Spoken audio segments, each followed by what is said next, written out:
दोस्तों, अगर आप राजस्थान से हैं तो ये कुछ बातें आप जान लीजिए जो आपके लिए प्रत्यक्ष और अप्रत्यक्ष रूप से जुड़ी है, जिनमें अब लिव इन में रहने वालों के लिए रजिस्ट्रेशन कराना जरूरी होगा।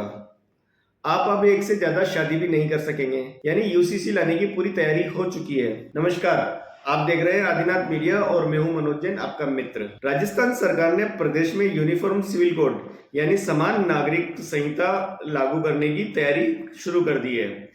विधेयक का प्रारूप तैयार करने के लिए सरकार ने 5 सदस्यीय कमेटी का गठन कर दिया है। राजस्थान विधानसभा से विधेयक पास होने के बाद यह कानून बन जाएगा। इसके बाद प्रदेश में किसी भी धर्म का व्यक्ति एक से ज्यादा शादी नहीं कर पाएगा। लिव इन रिलेशनशिप में रहने वालों को भी अनिवार्य रूप से रजिस्ट्रेशन कराना जरूरी होगा।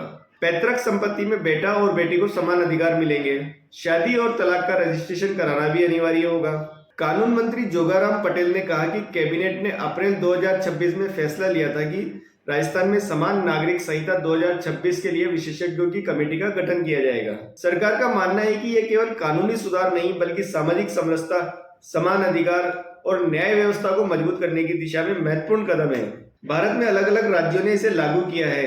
अब अपने राज्य राजस्थान में भी इसे लागू करने की जरूरत महसूस हुई है। अभी कई धर्मों में महिला और पुरुषों के बारे में अलग अलग कानून है। इससे महिलाओं के अधिकारों का हनन होता है। यूसीसी के बाद प्रदेश को नई दशा और दिशा मिलेगी। अब आप जानिए यूसीसी होने के बाद क्या नया परिवर्तन होने वाला है।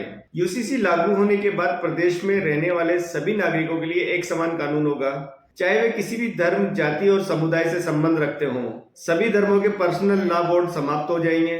अब तक यह कानून उत्तराखंड, गुजरात और गोवा में लागू है। अब राजस्थान में भी इसे लागू करने की तैयारी चल पड़ी है। शीघ्र ही इस पर अपडेट भी आपको मिलेगा। इस खबर को लेकर आपकी क्या राय बनती है, कमेंट करके जरूर बताइए। नमस्कार।